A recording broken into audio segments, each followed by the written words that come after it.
It is now put up or shut up for the Florida Panthers. On today's edition of the Locked On Florida Panthers podcast, Alex Baumgartner of 5 Reasons Sports in the Box show with Alex comes onto the show to discuss the Florida Panthers' must-win game in DC and all that, the lineup changes, some maintenance days for a specific player, all this and more on today's episode of the Locked On Florida Panthers podcast. Your Locked On Panthers, your daily podcast on the Florida Panthers. Part of the Locked On Podcast Network. Your team every day.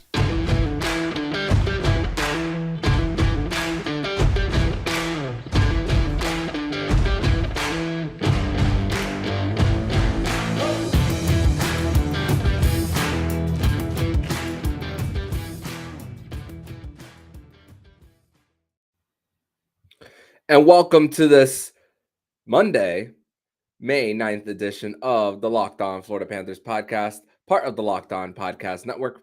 We're your team every day. Thank you for making the Locked On Florida Panthers podcast your first listen of the day. I'm Armando Velez from PantherParkway.com. You can follow me on Twitter at MondoMan12. Follow the show account on Twitter at LO_FLA Panthers. And thank you for making the Locked On Florida Panthers podcast your first listen of the day.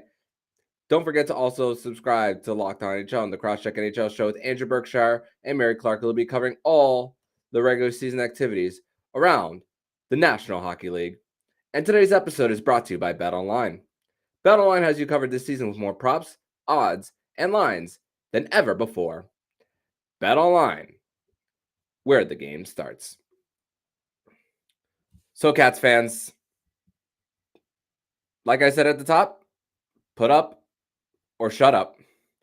Panthers dropped game 3, as we know, losing by a final score of 6-1 on Saturday afternoon.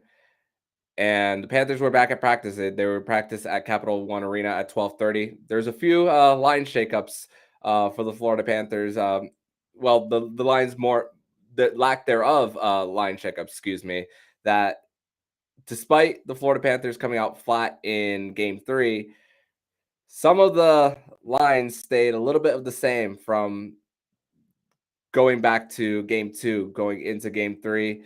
Not a good showing for the Florida Panthers in their game 3 matchup against Washington. Now they faced a must-win game 4 to possibly take back home ice and possibly tie the series back at 2 apiece. And in this edition of the Locked On Florida Panthers podcast, as I said on the top, I'm bringing in Alex Baumgartner of the Fifth Line 5R show here joining me. Alex, how are you doing today, buddy? I mean, I could be better. I could have a 2-1 lead going into game 4, but Panthers are on the back. And other than that, once again, pleasure to be on the show. Absolutely. And multiple time guests on the show, coming on for lost count how many times you've been on now. But yeah, man, let's discuss where the Florida Panthers stand after game 3. Obviously, they're not in they're in a position that they don't want to be, already losing home ice advantage after losing game 1. Find a way to tie the series game 2. I was very confident in the Florida Panthers coming into game 2 that they were going to find a way to win and not get swept at home in the first 2 games. Now, after losing game 3, I'm still very confident that the Florida Panthers still can find a way to win on Monday, but I'm a little bit more nervous this time around, as you know, you're going into a hostile environment like Washington. And of course, I know Washington is not as good at home as they are on the road, but I feel a little bit more of a cautious optimism this time around versus going into game 2. How are you feeling? I think going into game 2, I knew the Panthers would come out and outscore the Capitals. I didn't see them getting basically embarrassed like they did in game 3, though. Going into game 4, I'm kind of like you. I'm a little bit more, in the open. Like, are they going to do what they did in game 2, or is it going to look more like a game 1 performance? I don't think it's going to look like game 3. I don't think they're going to get blown out like that. But my concerns going into this game is, will they be able to make adjustments? Will they be able, like, what I know we're going to talk about this later in the show, but what's been working for them in the regular season is not going to work in playoffs. It's clearly not worked. And even in game 2, they scored a lot of goals, but that was kind of like putting pucks on net, getting to the net, just generating opportunities. Whereas in game 3, besides that one Huberdeau goal, they weren't really doing it. I think Sam Bennett had a couple chances where he would try and just shoot the puck entering the zone. But other than that, there's too many guys trying to make too many moves. And the Capitals defense is gapping up the second the Panthers enter the zone. If they can even get in the zone, they're gapping up. They're gapping up in the neutral zone. They're basically doing a half-court press in hockey. Whereas the Panthers are backing and letting Washington walk all over them. There's more than just the offensive problems. There's the defensive problems. Yeah, Bob gave up quite a few goals last game, but that was not his fault at all. When your team's just lacking offense like that, and you're getting lit up and peppered with shots everywhere, and you're getting multiple penalty killing opportunities, and your team's not guarding Alex Ovechkin, yeah, like I would expect you to give up 4 or 5 goals in a game. Yeah, and you said it best with clogging up the neutral zone. The moment that they're attempting to have any zone entries, the Washington Capitals are just coming together, and then an active stick, just a little check, and then the puck goes loose outside of the zone, have to reset, and by the time they get reset, sometimes it happens with a breakaway going the other way, and that's been a consistent theme for the Washington Capitals going the other way. I mean, they've Armando, eliminated. just another thing. I want to ask you, because you're always asking me when I'm on the show. I want to ask you this time.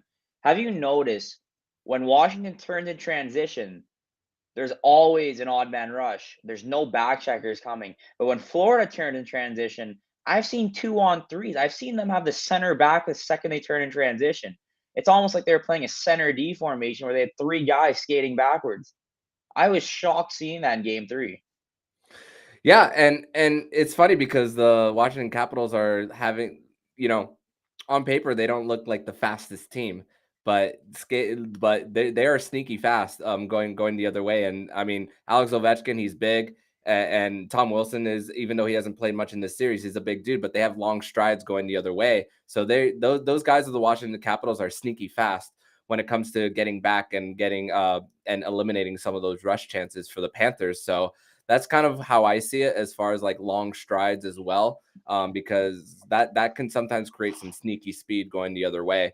And that's kind of what's helped the Washington Capitals eliminate Florida's chances as well. I mean, what I'm hoping is that Florida, if their zone entries are not working, I'm hoping that they're going more for the dump and chase game, because they're fast enough to get to the boards. And this is let's discuss what they did in practice today. A lot of 2v2s on the board, a lot of 1v1s as well. So picking up the little intensity a little bit at practice, and kind of trying to attempt winning some board battles as well. And that's been an issue, some of these one-on-one things, and some of the Andrew Brunette talked about outplaying and out efforting the opposition. So that's kind of what I believe Florida needs to get back to, is just like trying to win the board battles, trying to box someone out as well to get it out, and then just work it around to get something in front. I mean, they're getting tossed around in the corners. We can talk about Mackenzie Weegar for maybe an hour on this show, but the biggest thing I saw for him last game is he got tossed in the corner. The second he made an extra move with the puck, I said, this isn't going to turn out well. I could see it coming, because even though there was no one really around him, he made a little bit of an extra move instead of getting the puck out. And then all of a sudden, I don't know who the forward was, but someone just out-muscled him, took the puck away, put it in the corner, and then Weegar screened the goalie, and then Bob got absolutely nipped. That was a 3-1 goal. You can't get out-muscled in the playoffs like this. Like, you got to be aggressive. And you talked about Washington have sneaky speed. I don't even know if it's sneaky speed. I just think they're working harder. It's the NHL. Yeah, the Panthers are a faster team on paper, but every guy's fast here. Everyone can skate. Everyone can move, right? If you're moving your feet nonstop, these guys are in great condition. And if you're the defense and you're the forwards and you're not moving your feet, they're gonna come at you like a freight train. And that's exactly what's happened in game 3. Florida was getting outworked, out-hustled, out-muscled, and it's gonna show up on the score line. You can't play your game, which is speed, when you're letting the other team walk all over you. That kind of reminded me of Game 4 last year versus Tampa Bay. If my memory serves correct, I think that was like a 6-3 final score in favor of Tampa. A lot of the goals that Tampa Bay scored in that one in last year was because of out muscling the Panthers, getting in front of the net, tipping in pucks, going into the net as well. So it was just really a matter of out muscling the Panthers, and that's what really Washington has been able to do. So Well, go ahead. Armando, name the 3 forwards who've been the most visible guys on the Panthers through 3 games. And I think I know 2 of the 3 you're gonna say right now. Mason Marchment, I would say That was one one of of them. Yep. them. Huberdeau Yep. and Drew. So I thought you were gonna say Huberdeau, Marchment, Bennett. Giroux's another good one. But Marchment and Bennett are the 2 most physical forwards that have played in games 1 through 3.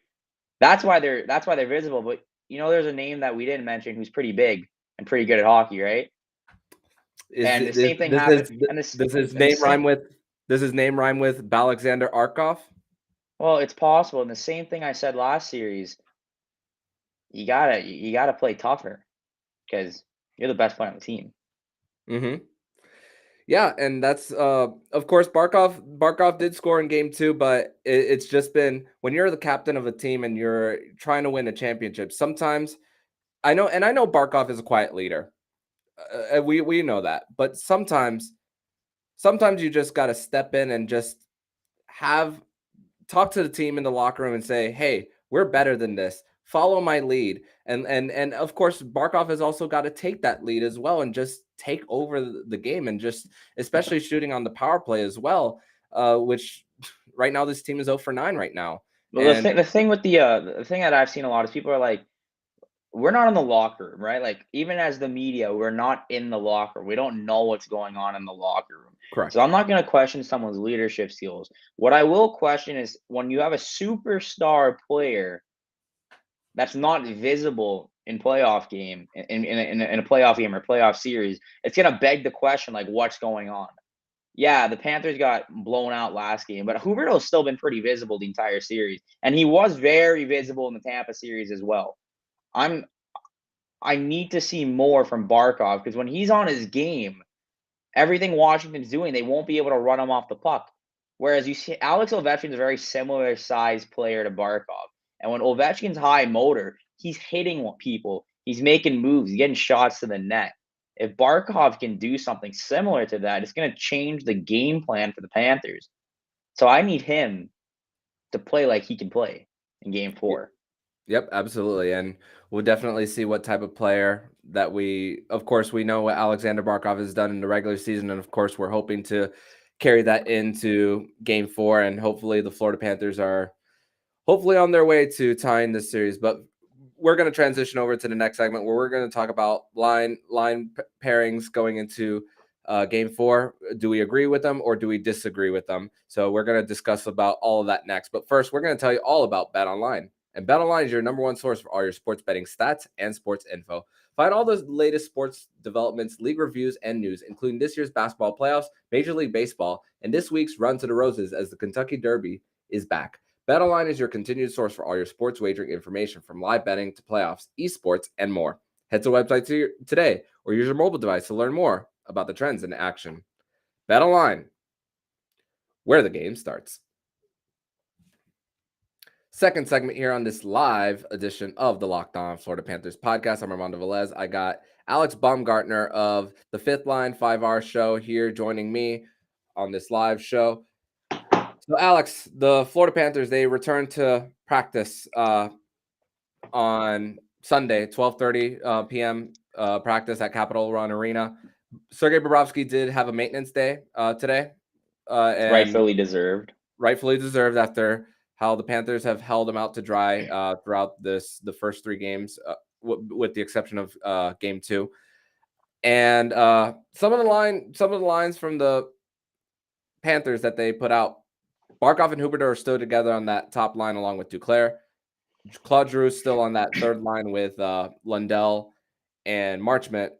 And Rhino is back with Sam Bennett and Carter Verhaeghe. Carter Verhaeghe's shifted down one. And the fourth line stayed the same from the last game. Noel Chari, Etu Lustarin, and Patrick Hornquist. The question is, actually, we could discuss both the forward and defensive pairings. Uyghur Ekblad is still together. Forsling Gudis, and then Sherratt Montour. We were discussing this pre-recording, but we were talking about how Giroux on that third line and that Lundell Marchment Rhino line has been separated. That's something that has been working for most of the season. I know playoffs and regular season are two completely different things, but I feel like in a way they're kind of going away from who they are as a team as far as the forward pairs. And Hubie and Barkov, I know maybe they're in a maybe a little bit of a desperate situation with, of course, having to win a game 4 on the road, but I don't know. I'm very unsure about the lines that Andrew Brunette has out there right now but I also wonder, is this a smokescreen for Peter Laviolette's staff on the other side? Look, if we have to start talking about smoke screens when you're the team down in the series, we got a problem. First, the defensive pairings, I 100%, if I was a gambling man, I would put my entire bank account to say that those would have been the lines. I had no question that they were going to keep Uyghur on that top pairing. As if I would have done it or not, I'm not going to say, because I would have not played Uyghur after that turnover last game. I would have sat on the bench for a while, and he was out a couple of shifts later. I was shocked at that. So seeing that, I am not surprised he's on the first pair. You know, I mean, what do you got to lose at this point? Maybe try Sherratt or Forsling up there. I mean, maybe a couple of shifts, right? I would love to see Forsling with Ekblad. I know they're two very similar players, but what Uyghur's supposed to be doing hasn't been showing up too much this series at all. So, you know, I would cut his minutes and play Sherratt a little bit more. You gave up a first-round pick for him, and he's a shutdown kind of guy. I wouldn't mind seeing him with Ekblad. I think that could complement pretty well. In terms of the forwards line, I hate every single line out there. I don't like those combinations at all. I don't like the first line combination. I don't like the second line combination. I do not like that third line combination. And I think Ryan Lomberg should be in that lineup for the fourth line. I think there's no reason why Lomberg should not be in that lineup. You're getting out-muscled, and you don't want to play I'm just going to hit them out of the game, because that's what Washington's going to do. You're not going to be able to win the game like that. There was a stat where I think Aaron Brown tweeted when the Panthers were like leading hits or something, they were 2 for 7 in games. So they had a worse record when they're playing that type of game. I'll find the stat later. But like, Duke hasn't been doing anything all series. I don't think he should be on the first line. I think Rhino should be on the third line. I think Giroux should be back on the first line. If you want to keep Duke on the first line, I'd probably put Verhaeghe up there and put Huberdeau down on the second line, or do something like that. It's just, I don't like these lines. It didn't work last game. I see no reason why it should be the game 4 line. I mean, the best line they had all season was Lundell, Marchment, Reinhart. That line had 2 guys score goals before game 3. I mean, I don't know why you wouldn't keep that together. So if it's not a smoke screen, I have a lot of questions in terms of adjustments made ahead for game 4. Because in terms of who's on the ice, these practice lines show no adjustments. Yeah, and with those adjustments or lack thereof adjustments, what I'm about to bring up is something that I spoke about way before the postseason even started. Panther fans were all over that it's time to remove the interim tag from Andrew Brunette. And I was saying at the time, patience, that let the season play out, let them decide for what it's worth. And this isn't endorsing taking the tag off, but this isn't also saying to completely fire him. But what I'm about to say is that this is why they haven't removed it yet, because this is still that reevaluation period for Andrew Brunette to see what he can do in the playoffs. So far, you and I are just two Panther fans who cover this team, and we have of course we have our own opinions of it. But of course, it's ultimately up to Bill Zito and Vinny Viola. But it's not looking good right now for the adjustments. But if they win game 4, then we look like idiots, of course. And I want to look like an idiot. I want to be old takes exposed when it comes to the Panthers and their lines of what they put out there. But we also got to remind ourselves that this is why in all of this, why they haven't removed that interim tag yet from Andrew Brunette, because this is the cloud is still over this franchise of not winning a playoff series since 96, and they're still trying to get over that hump. I firmly believe that if they get out of the first round, that interim tag will be removed. I firmly believe that. But as of right now, they're trailing 2-1 in this series. Right now, it's one game at a time, just looking and with the blinders on, looking ahead to game 4, winning game 4, trying to find a way. Sam Reinhart, when he spoke to the media today, spoke about the mindset and the perspective. Win on Monday, you have home ice back, and everything is all good after that. So just a really tough spot for the Panthers to be in right now. Look, it's a 2-1 series still. And it's not like the Panthers were losing games where it was close. They were getting blown out. They weren't scoring goals like they used to. There was clearly problems, and game 4 is when you're gonna have to see if those adjustments are made. If they come out flat game 4, are they gonna be able to win game 5, game 6, and game 7? I don't think they would. If they win game 4 in a convincing fashion, or even if they pull out a game 4 in an overtime or a 1-goal game, it doesn't matter as long as you pull out the game 4, right? And then you're back at home. I don't care if they win by 6 goals. I don't care if they play terrible and they somehow do another third period comeback and they win the game. If they can win the game, it's a new series, right? Obviously, you don't want the team to come out and play terrible, but you want them to win the game more than anything. I'd rather them play not amazing hockey but pull out the game than play great hockey and turn into run into a hot Samsonov and lose 1-0, right? Or lose 3-4, whatever it is. You win the game, and then we come back here and we talk about the pros and the cons of game 4 heading into game 5. In terms of the interim tag, I couldn't care less about the interim tag. He's the guy behind the bench right now. I think the interim tag is a stupid thing because I'm going season by season. He's the head coach right now. He's the guy making the calls. I forget he's the interim coach just because I think an interim tag is kind of dumb. It's almost like he's just a free agent next year, right? And there's no RFA rights. I don't care about the interim tag. I want to see what he can do. Yeah, we can say it's a trial or whatever. No, like, you're the head coach. Go out and win a game. Win out a series. Then we can talk about that in the offseason. Interim and contracts and this and that and extensions, that's an off-season thing. We'll talk about that July 1st, right? Right now, you're down 2-1 in the series. You're the President's Trophy winning team. You're playing the 8th seed. You're down. You've lost home ice. You got to win game 4. You got to make those adjustments that you were talking about in the press conferences. You got to show it out on the ice. And until that happens, I don't want to hear anything else. I just want to see their game plan change, and I want to see it be executed correctly on game 4. Mm-hmm. And in between game adjustments and even mid-period adjustments are very different. Well, you need the shift by shift adjustments at this point. If they're clogging the neutral zone, these guys, the coach should tell the guys to dump the puck. The players who've been playing hockey their whole life should know, let's dump the puck because I can't walk through them the entire time. It's happened 2.5 games, right? They've been clogging the neutral zone. If you clog the neutral zone, you got to find an alternative option. Get the puck on net. That's how you generate the offense. Mm-hmm. And hopefully we're seeing more pucks around the net. Hopefully we're seeing them get more better zone entries. And with that box that the Capitals have been having and closing in, they've been definitely doing a great job clearing pucks and not creating those second chance opportunities for the Panthers.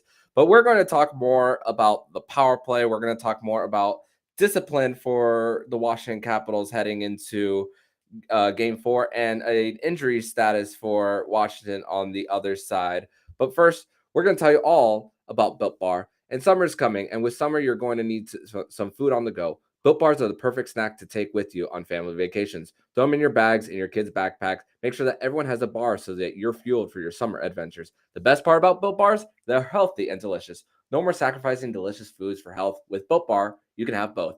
And it's easy. All you have to do is go to Built.com and order now. All Built Bars and Pubs are covered in 100% real chocolate. That means that with Built Bar, you can eat healthy and actually enjoy doing it. Have you tried the puffs yet? We're going crazy about the puffs. They come in crazy flavors like banana cream pie, even churro. And who doesn't want a protein bar that tastes like a churro? And they're only 140 calories.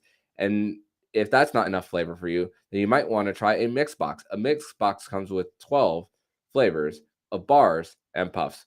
Go to built.com and use promo code LOCK15 for your order to get 15% off your order. Use promo code LOCK15 for 15% off at built.com.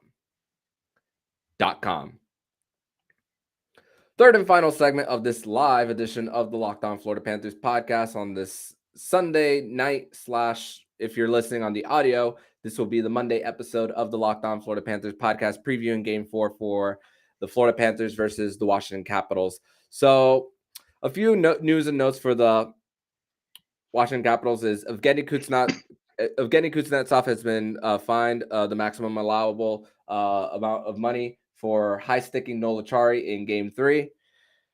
But we didn't get anything of Alex Ovechkin cross-checking Patrick Hornquist, not 1, not 2, but 3 times near center ice for Game 3. So I'm still a little annoyed about that. And the Washington Capitals also had an optional skate today.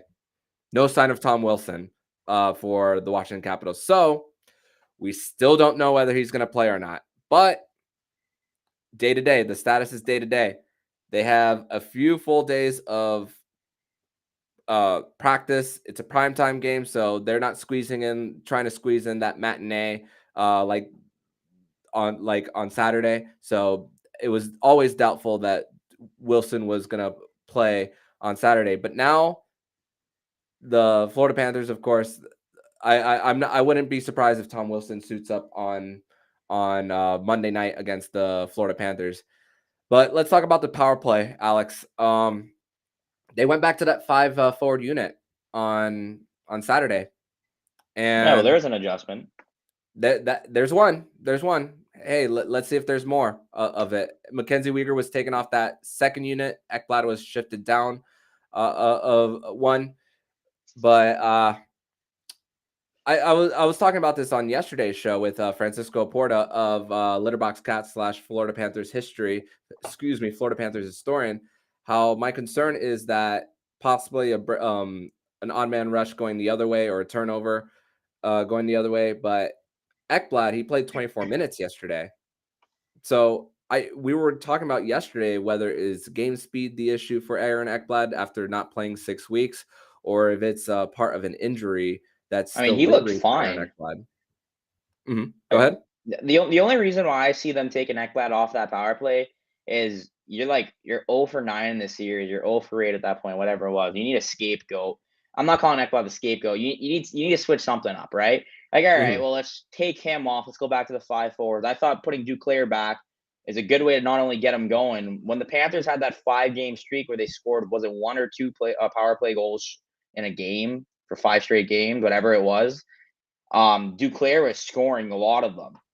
And that one-timer on that right-hand side for Duke was extremely lethal because he was one of the only guys on that line that was actually doing shooter-first mentality, which is what you need because everyone else, those skill players are just passing the puck and forcing the puck and feeding the puck and this and that.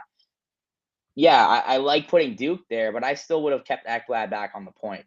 I would have put Giroux down at the second line or something like that because the thing is, it doesn't matter who's on the power play. It's not working. The second unit gets better looks than the first unit because the second unit has about 30 seconds or rushing it more. And when you see a little bit more sense of urgency, they're putting the puck towards the net more. And if you watch that Colorado-Nashville game yesterday, the reason why both teams are scoring so many power play goals is one quick pass down low, hit the slot, puck on net. Oh, they're giving me a gap on the point. Let me shoot the puck. They're giving me a gap on the side. Let me put the puck towards the front of the net. Let me crash the net. The Panthers don't do that. And then when they try and force the puck towards the net, they're doing it at the worst times. They're like, okay, we can shoot it now because the first minute nothing's happened. And they're shooting into a body, and that's where you get the odd man rush. I don't care if there's 4 defensemen back there. If you're shooting it into the guy coming at you, he's going to get a breakaway anyways. So they're picking their opportunity. They're not shooting the puck when they should, and then they're panicking, and then they're starting to shoot the puck into bodies. And that's when you really screw yourself, because then you're turning the puck over at the line, and you saw the Mackenzie Weegar penalty, which wasn't a penalty, but it was a bad play. Mhm. These bad plays where you're rushing your judgment is what leads to opportunities the other way. That's what's wrong with the Panthers right now. They're not thinking enough. They're not playing their hockey. And that's why it's not working for them. That's Mhm. what's wrong with the power play. And that's what's wrong with the team through 3 games in this playoff series. And also, when it comes to feeding the low slot where Sam Reinhart is positioned, you see Capitals all over him too. You see that they're not giving him any opportunity for that. And Sam Reinhart has made his money this year with getting right in front of the net and having a deflection going to the net. I mean, Patrick Hornquist was last year's version of that. And of course he's on the second unit, and of course creating those opportunities all season. But Sam Reinhart, they're doing a great job. The Washington Capitals are also not allowing anything to get to Sam Reinhart, so that's forcing the Panthers to do more outside shots outside the slot, and of course those are lower percentage shots for the Panthers But Armando, as well. you know what the beautiful thing about a power play is? You You got have 5 one extra guys. person. They got 4. So if they send a guy to Sam Reinhart who's behind the goal line,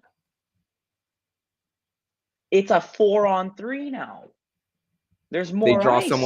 They draw someone going over And there. that's when and if someone's going there, if you're running an umbrella type of power play formation or a certain variation of an umbrella where you got guys sitting below and you're interchanging, you work on this. You'll have the pucks on the left side, you have the guys slotting in towards the front of the net. Then you can cycle the puck back, you interchange. You draw the center to the slot. You draw the center to the slot, you move the wingers in, you got the one guy on the point. You're overloading. It's an umbrella into an overload, and it works, but they don't do it. And I saw Nashville do it yesterday, and I saw Colorado do it yesterday, and I've seen junior teams do it.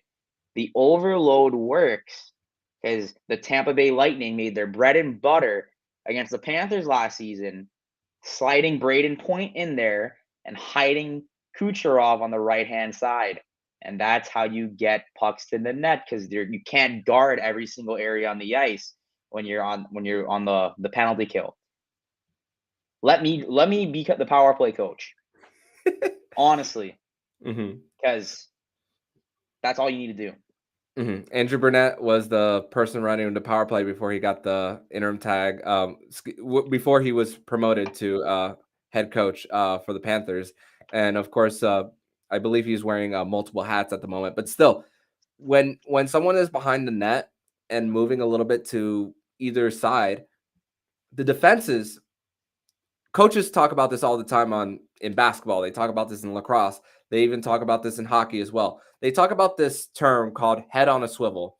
Usually it's about 2 seconds on your man, 1 second on the puck, 2 seconds back on your man, 1 second back on the puck. So you're never losing your man and you're never losing the puck.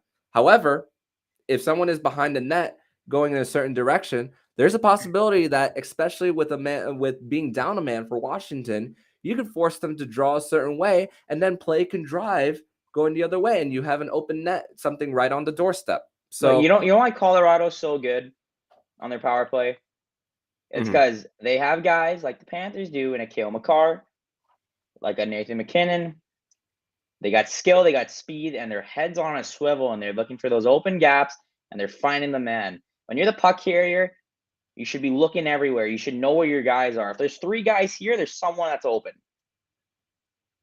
When they do that, stuff's going to open up. And the Panthers have done that throughout this season on the power play, and that's when their best goals come. It's when they're pushing, they're pressing, and they're not making stupid plays, and they're trying to hit the open guy and quickly getting the puck towards the net. Head on a swivel, just like you said. Yep. And this unit was ended up this season as a top 5 unit in the NHL. So, except they don't have games to figure it out now.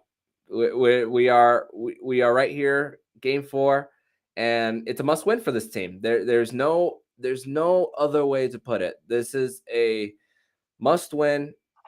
Have to go back to FLA Live Arena tied at 2 to try to take home ice, and then you try to take care of business game 5. But of course, Game 4 is right ahead of the Panthers. They have to, as Andrew Brunette says, play angry a little bit.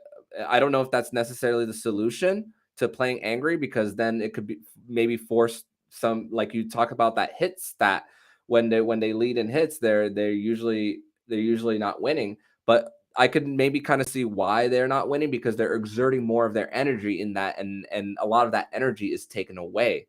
So if they play angry on Tuesday, if that's the real term that they go for, I'd be very concerned with how their energy is conserved towards the end of the game. Look, playoff hockey is physical no matter what. If you're Correct. not hitting, you're going to get run out of the building. The thing is, the Panthers, you'll see them start hitting when they're down in the game, and that's when you don't want to start. I don't even think it's an overexertion of energy. I think it's more of a, now I'm just trying to make the hit to make a hit, and hopefully I can hit this guy hard enough to spark an impact, and maybe someone gets going. But now I'm out of position. Now I might be taking a stupid penalty. They like that. They want me to do that. They want me to take myself out of position. If I start from the jump in the corners, if I hit the guy, they're going to be scared. I saw a couple plays where Huberdeau were getting hit earlier, and then he kind of edged out, and he didn't take the lane. He curled to the back and tried to hit the guy from the back. I saw that, and it's because Huberdeau got hit a couple shifts earlier. That's what you got to leave the groundwork instantly in the corners. The corners is the trenches. It's like football. The trenches is where you win the game. You win the puck battles. You win the one-on-one battles. You show you're aggressive, and you show they're not going to hit you out of the building. It's going to be a pretty even game physically. Absolutely, and those are conversations that Andrew Brunette and company are hopefully having with their team. And like I said, well, I haven't said this part. Brandon Montour talked about it after the game, that the team is just trying to stay calm. They have one game to at this moment to try to make this an even series, and to not have this series out of hand before they return back home to Sunrise, Florida. Game 4 will be a 7 p.m. Puck drop for Florida Panthers versus the Washington Capitals, 7 p.m. on TBS. It'll be a TBS nationally televised game for the Panthers. So must win for the Panthers. Once again, can't say that enough. But Alex, as always, I want to join you for. I want to thank you for joining the Locked On Florida Panthers podcast. As always, you've been doing your fair share of work on your show covering the Panthers all throughout this postseason. So plug your stuff. Tell everybody what you're up to. All right, A Baumgartner 91 on Twitter. We'll have another player to watch for the Panthers tomorrow. Except tomorrow, sneak peek, my player to watch isn't a player, so that's what you're going to see on 5 Reasons, my 1-minute preview. You can probably guess who my Panther to watch is, because it's not a player. We're going to do the In the Box show pregame, probably postgame too, and press conference stuff here and there, maybe an article. You never know, but yep, just like Armando, we're very busy here in Pantherland. Absolutely, and hopefully once we come Monday night, that we're talking about a 2-2 tie heading into Game 5 and forcing a Game 6 in at Capital One Arena. So, Alex, I want to thank you once again for joining the show, and hope to have you back on soon. Yep, for sure. And if you like what you're hearing, please subscribe to the podcast so you'll be notified every single time the Locked On Florida Panthers podcast jumps into your podcast feed. Don't forget to also subscribe to Locked On NHL and the Crosscheck NHL show with Andrew Berkshire and Mary Clark, will be covering all the postseason activities around the National Hockey League. Thank you for making the Locked On Florida Panthers podcast your first listen of the day. And for your second listen of the day, make sure to listen to today's episode of Locked On Fantasy Hockey. Host Stu Rhoda and Flip Livingstone help you become the expert of your fantasy team. Follow Locked On Fantasy Hockey on the Odyssey app or wherever you get podcasts. So I'm Armando Velez with Alex Baumgartner, and you've been listening to Locked On Florida Panthers podcast, part of the Locked On Podcast Network. We're your team every day.